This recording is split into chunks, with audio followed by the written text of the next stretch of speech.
Okay, so let me turn the right side up. I have all the things cut out in both the lights and both the housings. Like I said, just 1/2 inch from the walls, top and bottom. That doesn't need to be rounded out. You could, like I said, just go straight across. But then it pokes out down this way about 1/2 inch or so, and so it just looks tacky. So I just round it off and cut those back pieces on an angle. This piece, like I said, right here, you want as much meat as possible, so don't just cut it straight down. You can see maybe in the video right here where the grill bracket lays onto it. Our bracket's going to be sitting right inside there so that it doesn't interfere with our grill going on. So we have, at most right here, 1/2 inch. We have 3/8 of an inch to be playing with, which is enough. I mean, you'll see, but I got both of them cut out and cleaned up a little bit. I will show you the tool that I used. I used one of those bad boys. If you haven't used one of these, I don't know the name of it. I don't know what they're called, but I've been using it for years. Osculating multifunction power tool. Anyways, one of these is fantastic for plastic cutting and things like that, and get some practice with it. And you can see my crescent right there. I mean,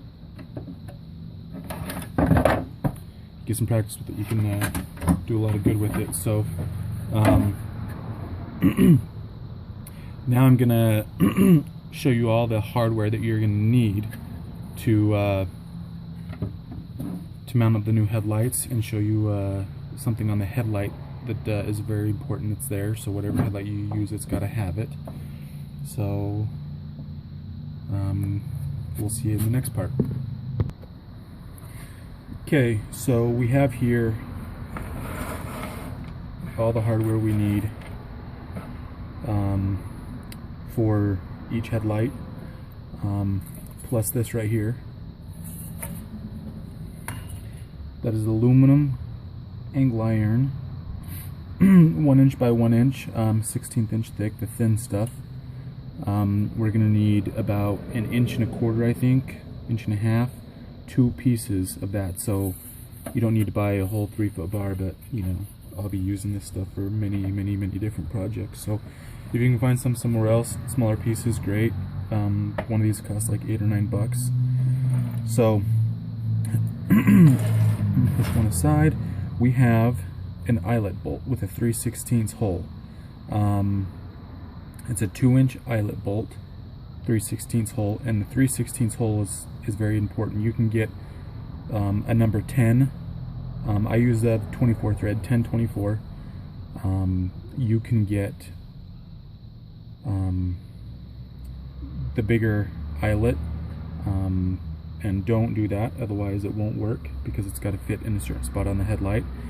So you're going to need that, and the nut that comes with it. If it doesn't come with one, then you're going to need one.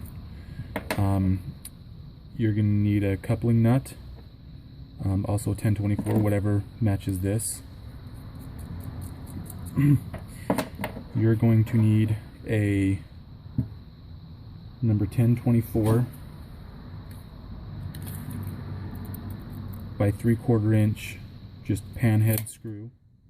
I don't like them with that slot in there, but that's all they had. I could use one of my own, but I'm trying to use all new hardware for the sake of this video. Number 1024 3/4 inch panhead machine screw with a matching nut. You can use a star lock, you can use a standard, or you could use a nylock. Either way, I'm sure will hold. You are going to need a rubber washer.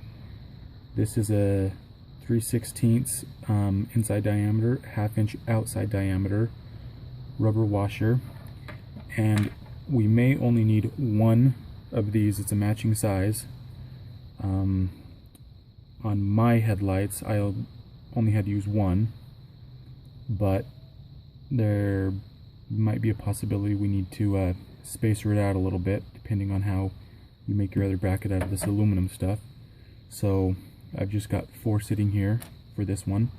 So all that is going to be going to one spot, and then you're going to need a rubber grommet, a 3/8 drill hole rubber grommet, and I think that's like a number 12. Yeah, that's like a quarter number 12 hole, but the drill size is 3/8, and that's what's important. And then last, you're going to need a number 8. Sorry, I keep making the video blurry. You're going to need a number 8 regular panhead screw, about 3/4 inches as well. You could go larger, but if you start with a number 8, and if the hole in the future ends up stripping out, you could replace it with a larger screw, so that you're not stuck with a stripped out hole. And then you're going to need a countersink, 3/4 inch. 1 inch will probably work, but you're going to need at least 3/4 inch countersink machine screw. Also 10/24, number 10 by 24 thread pitch, 3/4 inch. That's going to be sitting inside there, and that's why I use the countersink, because if you choose a panhead,